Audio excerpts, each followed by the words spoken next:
Hello guys, welcome back. I hope you are doing great.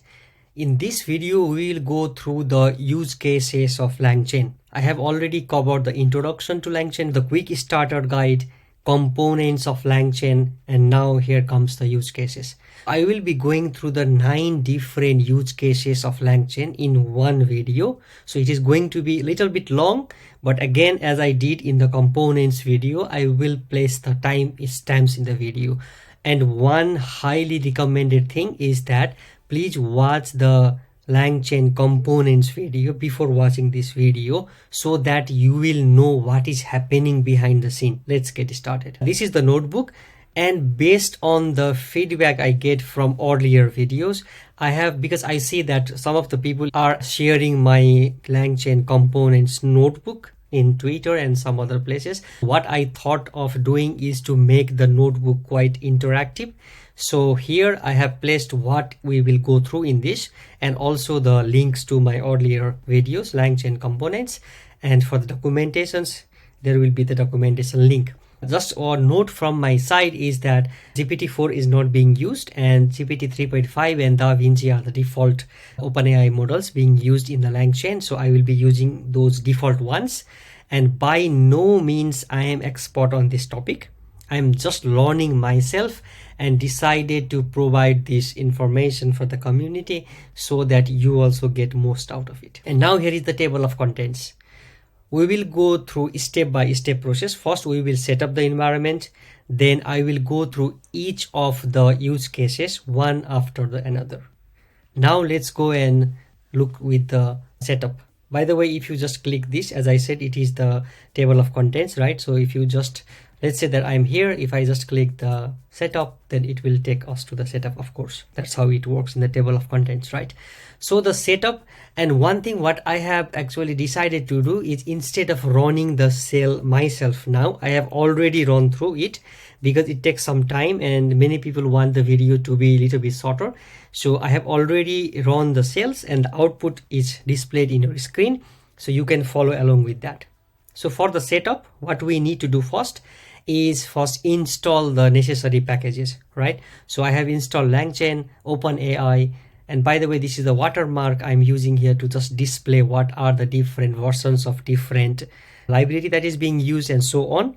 If you want to know in depth about this, I have created a video, refer to that. Here you need to initialize or provide the OpenAI API key. So just you need to run this shell and go to this platform.openai.com. If you don't have the OpenAI key already, please go through this link and get the OpenAI API key and just place it when you run the shell.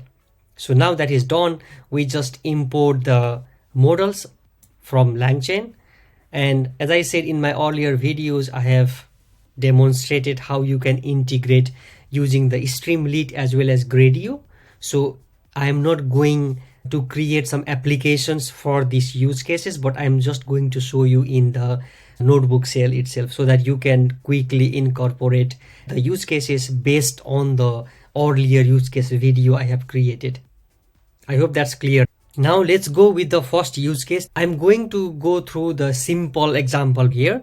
I import the OpenAI from LLMs and I just created or instantiated the model, and I asked to LLM who is from Nepal, right? And it says Nepalis are people who are from Nepal. It didn't know that who is from Nepal because there is no context here, right? And now what I did here, I give the context. Sudarshan is from Nepal, Ashish is from India, Miko is from Finland, Khoa is from Vietnam, right? So this is the simple things I gave to the model, and I said the same question, who is from Nepal now? And if I pass now the context plus the question into the model, then it provides the information, okay, Sudarshan is from Nepal. So that is actually how the question answering things works. Like in the real life also, when you are new to some person, he or she or someone does not know who you are or what are you asking, if you provide some context to them, then you get the answer. So that is how actually it works in the large language model also. I'm just providing you here the simple answer. If you want to have more answers, as I said before, I have created the extensive videos with chat with you, any CSP, chat with multiple documents. Please refer to those for question answering over docs use cases. Now let's go with the chatbots. I hope you know ChatGPT, and that is what we want to create here. We want to create a ChatGPT clone with the help of LangChain with few lines of Python code. That is how simple it has been eventually nowadays. So here, if you have watched my earlier videos, you know that we actually import the necessary classes from LangChain. Here I am creating a template. This is the main part, how you want to personalize your chat bot, right? So here I'm saying you are an assistant trained by OpenAI. So that is don't worry for that. Your goal is to provide help just with the foods. So I want the chatbot to be restricted just for foods. That is what you can do for your business use cases also, or just to practice. Just ask the chatbot to be restricted to some specific topic so that it provides you the information only in those topics. Here I say don't provide answer other than food related topics. Just output I don't know if other topics are asked, right? That is the template, and there is the history, and then human input, that is human input and assistant. And here is the prompt template. I think this is already familiar to you now. I don't need to go through each and every step. And here I'm creating the chain, that is LLM chain, and passed all the LLM prompt verbose equals to true because I want to see what is happening behind the scene. Memory is the conversational buffer window memory, and the memory key is the history. We want to pass that particular history into the chain, right? So now here is the output. We just run chain.predict. Here I'm just saying here what is Python. You can just ask like this, there is a typo, and then I just want to print the output. So I just want it to be focused on food, but I'm asking here what is Python, and it says here I don't know. That is what we want, right? And the next question I asked here, which fruit is better, apple or orange? And it went through the chain, and here it says apples are good source of fiber, vitamins and antioxidants, while oranges are a good source of vitamin C, folate and potassium. Okay, it didn't give which one is better, but it just gives us what is good, which fruit is good in what kind of things, right? That is also helpful in a way. And now I asked what about Apple and Samsung, because I just want to trick the chatbot that if it can, of course it can recognize, but just to show you that it is not tricked here. What about Apple and Samsung? It just says that I don't know because this is not related to foods. Although this is Apple is related to foods, it knows the context that we are talking about the technology stack here, right? And lastly, I asked what is the first question I asked you, just to see there is a memory being restored there, and it says what is Python is the first question asked. Yeah, that is how the chatbots works. I hope you can create powerful applications out of it. There are already many applications out there. I hope you will use this concept and create your own chatbot for your particular use cases. The next use case we are going to look is the querying tabular data. Earlier, I have already created a video of chat CSV where I have actually used the CSV agent and pandas agent. Please refer to that video. Here we will go through the SQL agent. So from LangChain, we import OpenAI, SQL database and SQL database chain. And by the way, I have already created this chinook.db. I will provide this in my GitHub repository under data folder. What you can do is just download that particular chinook.db and then upload here in the Google Colab. Then you are good to go, and then you can run this particular shell. So once we load the database, what we are doing here is creating the LLM and OpenAI, and we are just creating the large language model. So next what we do is create a chain, DB chain, and we have the SQL database chain, which we just use from here, from LLM, and we provide LLM equals to LLM, database equals to database that we just created here, and then verbose equals to true, so that we can see what is happening behind the scene, right? So then what we do is just run db underscore chain.run. So that is we pass the question how many employees are there, and then it enters the SQL database chain here, and it asks, well, that is the question what we asked, right? How many employees are there? And the SQL query is select count all from employees. SQL result is 8. Answer is there are 8 employees, and it finished the chain and provide the answer. That's really impressive. If you just see behind the scene what is happening here, first it knows that we need to go through the employees table, just to show you here, because this is the chinook.db, and there are actually how many 11 different tables, but we didn't provide which table to go and query the the natural language question that we asked here, right? It knows that because how many employees are there, it knows that it needs to go with the employee table. And then it also knows that it needs to ask select count all from employees SQL query, because we asked here how many employees are there. And next it provides the SQL result. And then now it converts that into the natural language and provided us the answer. So there is actually so many things going behind the scene, but we don't need to care about that because the chain is going to take care for us, right? So now just to show you how you can also run the intermediate steps, here you can just pass return intermediate steps equals to true and ask the same question, and if you print result intermediate steps, then you get the answer. But now here you get the intermediate answer rather than the final answer. One of my subscribers actually asked in my earlier videos if it's possible to get the intermediate steps. Yes, it is possible, but one thing what you need to be careful here is when you run just the chain without the intermediate steps, you just run the chain.run and you pass the query here. But when you want to use the intermediate steps, you cannot use the .run method, but here you need to provide a variable and store that result into a variable, and then you can print from that result intermediate steps and you get the answer. So that is how it works with the SQL agent. The next use case is interacting with the APIs. So if the data is behind the API and we want LLM to interact with it, that is when we need the API chain from LangChain, right? And I decided to use the OpenMeteo weather app, which does not even requires the API key to interact with that particular API. So here I am actually importing the necessary classes as always, and here I'm creating the API chain. And from LLM and API docs, I am providing the LLMs and the OpenMeteo docs.openmeteo docs and verbose equals to true as always to see what is happening behind the scene. And I just say chain new, right? I provided here chain new and .run, and what is the weather like right now in Helsinki, Finland in degrees Celsius. What it is doing here is entering an API chain, and it went through this API openmeteo.com, and this is the API link here, and it is getting all the information that it is needed for that particular case.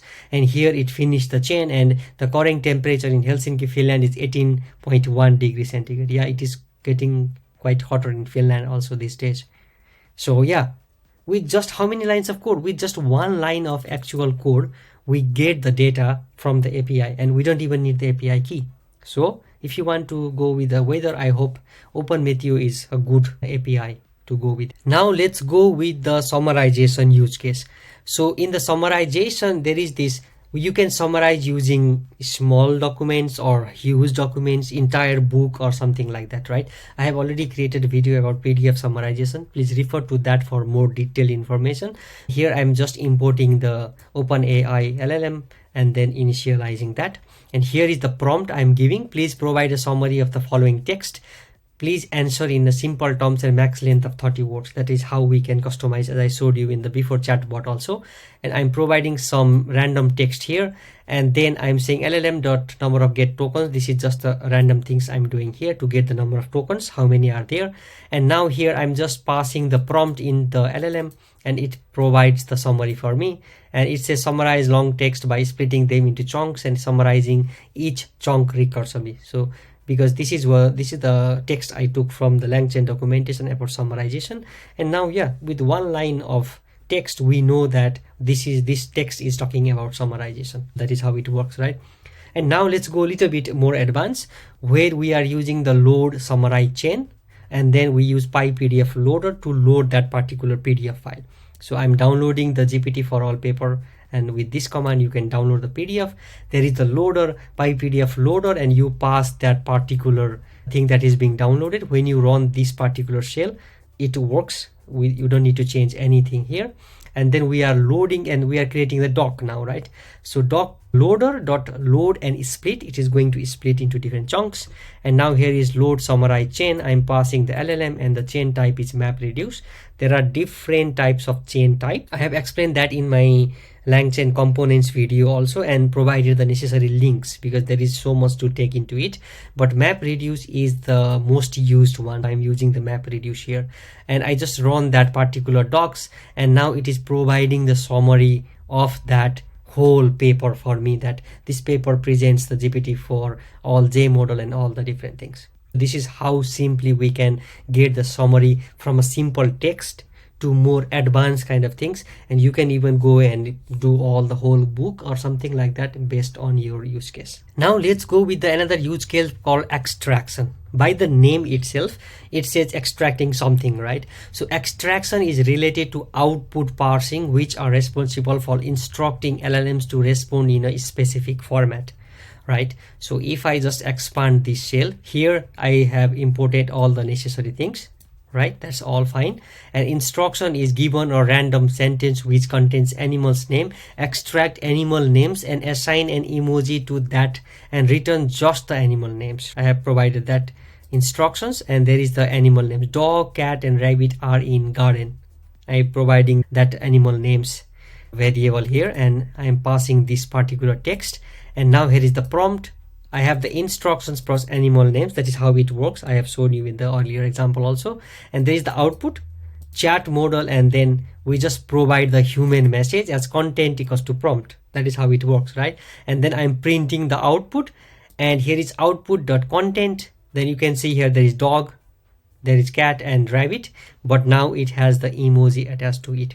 There is not that much of the extraction documentation or example in LangChain documentation, but they have actually provided the link to the core library. I went to that library and I will provide you the simple example how it works. I will not go through all the details here, but what is core? Core is a thin wrapper on top of large language model that helps to extract structured data using large language model. That is how it works actually. There is the link. You can go through this link and go through more detailed examples how it works. I'm importing the create extraction chain. This is how actually it's similar to LangChain actually, the way how it works. And there is core.nodes, import the object, text and number. And from LangChain.chat models, we are importing the chat openai. Right? So here is the schema. How it works, we need to first create the schema. And the schema, I'm creating the object. There is the ID, description, examples, attributes, and all the different things. You can just go through this here.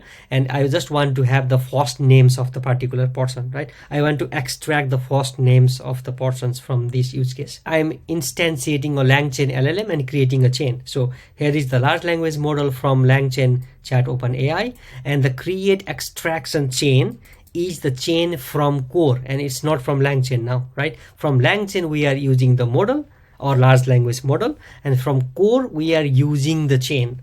So now I'm providing the large language model and schema in that particular chain. So then I just want to extract things, right? So here chain.predict and parse text. I'm giving my name is Bobby, my brother's name is Joe, my another brother's name is Stefan. And then I'm passing the data here, and it provides me the person. That is what we have created here, ID, right? First name is Bobby, first name is Joe, first name is Stefan. So that means that with the help of core and LangChain together, we can extract what we want. This is the simple example I provided here. For more detail, please refer to the core documentation. Okay, the next use case is the evaluation. I hope you know what is evaluation. We need to evaluate something, right? When you run a machine learning model or large language model, we need to evaluate if the output produced from that large language model is correct or not, right?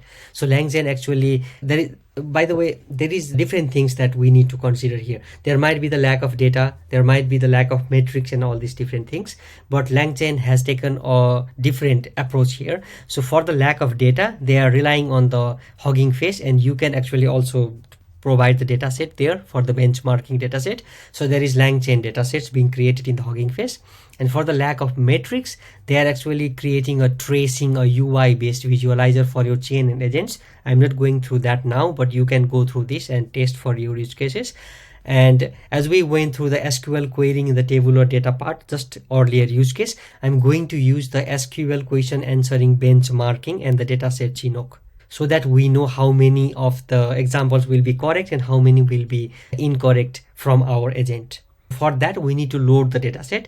As I said, this is showing the error because for loading the dataset, we need to install the dataset library, right? Because that is provided by Hugging Face, and in order to use the dataset which is hosted on Hugging Face, we need to install the dataset package. Here I am actually installing the datasets package, and the same code here now doesn't produce any error, and now you can see it is downloading the dataset from the Hugging Face hub. And now just to show you dataset 0, it's showing just the first dataset. So this is quite simple benchmarking dataset where the question is how many employees are there and the answer must be 8, right? We are setting up a chain here. So from LangChain import OpenAI SQL database and SQL database chain. All these things are what we did before already, right? So I'm not going through this again. And now we need to make a prediction, right? The prediction is also that we provide the dataset 0 in the chain. That means that now we have here the answer must be 8. Question is how many employees are there, right? Let's see what this SQL database chain produces. So here it says that, okay, question is 8, answer is 8, question is how many employees are there, and the result is there are 8 employees. So that means that it makes correct. But this is how we get by just seeing with the human eye, right? For 1, it's fine. But what if we need to do the bulk prediction? We cannot go through each and every one by ourselves, right? So for that, now what we do is we create a for loop to go through all the data set, and then there is the predictions and the predicted data set. We are just appending that here, right? So I hope you know this code here. And now we need to evaluate the performance, right? So again, from langchain.evaluation.qa, we import the QA evaluation chain. And LLM equals to OpenAI, eval chain is QA eval chain dot from LLM, and then graded output, we just have the eval chain that we just created dot evaluate, and we are providing the predicted dataset here. Predictions is also here, and the question key is the question, prediction key is the result, right? When we run this, then it will be the graded output is being produced, right? And now just to show you how many are there and these kind of things, I'm just here adding the graded output to the predicted dict so that we know what is happening behind the scene. And now here is the counter. I'm counting how many are correct and how many are incorrect. You can see that 3 of those are correct and 3 are incorrect. That means that chains and agents and AI also makes mistake. If there was no evaluation tool, then how could we evaluate that it makes mistake, right? So just to filter and show you just the incorrect one, because I showed you here the correct one, right? This one was correct, but here I just took the one that is incorrect, and you see here that the answer is none, and the question is how many employees are also the customers, but the result is 59 employees are also customers, which is actually incorrect. So you can see LangChain is actually creating so nice web framework where you can actually do the evaluation of the output from the chains or from the agents so that we know which are correct and which are incorrect. Next, let's go through the code understanding use case. I hope you know by now that the large language models are good at code understanding. And then what we are going here, and also you also know maybe the Copilot that is also used for creating the code, right? So large language models are really good in creating the codes. LangChain is a tool designed to parse the GitHub code repository. What you can do is you can provide the whole GitHub repository into the LangChain and get informations out of that particular. And for this, I'm going to use the Pandas AI. What is Pandas AI? I have already created a video about Pandas AI, that is Pandas plus LLMs together, so that you can ask questions for the Pandas AI. So how we can use that into the LangChain? First, you need to clone the repository. And by the way, you can replace any repositories of your choice with here. And now these are all the necessary classes that I imported. And here I'm creating the embeddings from OpenAI embeddings. And now I'm again importing OS, importing LangChain document loaders, a text loader, and then I'm providing this particular piece of code, which is actually going through that particular GitHub repository, going through each and every files and folders, and then it creates the document for us. What we do now is we use the chroma for storing the documents. You can use any of these. There is files, there is pinecone and all the different things, but we are just using the chroma vector store for now. For that you need to install the chroma db, and the doc source is chroma.from documents. We just pass that particular doc we created all the way here, right? This doc, and then we pass the embeddings. That is how we do the embeddings, right? And now it is stored in the doc source. So what we do next is from langchain.chains we import the retrieval QA. Now there is the query, what class should I import from pandas AI to instantiate the openai LLM? So this is actually the question which I want the answer from that particular GitHub repository, which is extracted as a document and then embedded with the OpenAI embeddings, right? So now the query is qa.run query. That is that simple, and thus you just output the output produced from the chain, right? So you don't need to import any class from pandas AI to instantiate OpenAI LLM. Okay, it's just providing some random things, but instead you should import the OpenAI class from pandas.llm.openai, and it is providing the example also here from pandas.ai.llm.openai import OpenAI.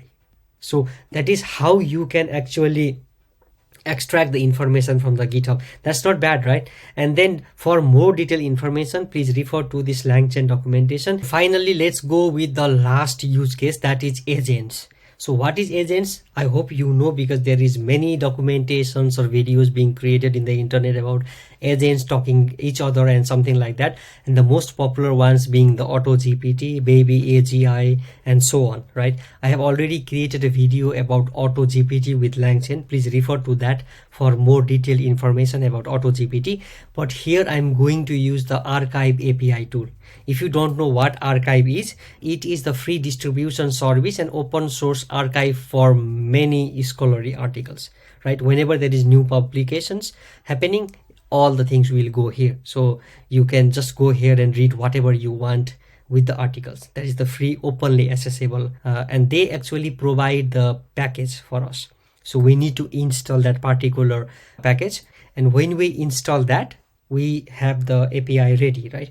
So what we need to do is from LangChain chat models import the chat OpenAI. From langchain.agents we have load tools, initialize the agent, and agent type. That is how there are different things, pieces together going on here. And here we are creating the large language model. Tools is we pass the archive into the load tools, and we created an agent chain, right? So initialize the agent. There is tools, there is large language model, there is agent, and the agent type is zero short React description, and the verbose is true because we want to see what is happening behind the scene, right? What I'm saying here, agent chain.run, what's the paper 1706-03762 about? By the way, if you don't know what I am talking here, there is a number being associated for each articles. So if you see here, this is the article, right? And there is the number being associated for each articles for the distinction. So what we can do is we can just provide that particular number and say what is this about, right? So now here is entering the new agent executor chain. I need to use a tool to source for the paper on archive.org, right? Action is archive, input action is the number, and then it does some observations and it provides the final answer that the paper is about something. That is how it works, right? And now we can even use the archives API wrapper. How it works is you can just import archive API wrapper from langchain.utilities, and there is the archive. We just initialize this, and docs equals to archive.run, and we run the particular number, and then there is the docs, right? So it provides the information for us. So that is how it works. And we can even get information about articles from the author. That is really good because, and it returns actually 3 different articles. So what I provide here is docs equals to archive.run.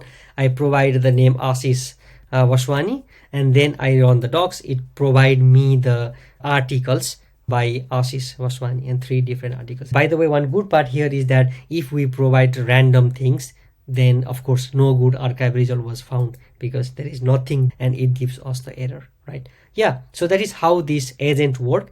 I hope you get how the agents work now. Okay, that's all for this video. It was quite long video. I hope you find this video useful. If yes, then please give thumbs up to the video. Subscribe if you haven't already. There are many educational videos on the pipeline. You will see many educational videos being created by me. And yeah, that's all for this video. Thank you for watching and see you in the next video.